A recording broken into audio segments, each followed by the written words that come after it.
Hi there, in this video I will show you how to perform the airplane mode glitch in Monopoly Go. First of all, launch the game and begin your session. During gameplay, turn on airplane mode on your phone. This will disable all forms of connectivity, Wi-Fi, mobile data or Bluetooth. This action interrupts the communication between the game server and your device potentially. The other step can be you can go back and open your settings. From there, you can search for Monopoly game and open it.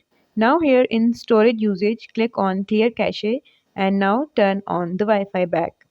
Now you can continue game moves like rolling the dice, building structures or upgrading properties. Once reconnected, the game will attempt to sync your offline progress with the server. But due to the glitch, it might not register certain actions or revert you to a prior state, allowing for repeated actions. This glitch could result in account suspension if detected by the game's anti-cheat mechanisms. Use it cautiously as exploiting glitches violates most game terms of services. If you found this video helpful, make sure to like the video and subscribe our channel. See you guys in the next one. Bye.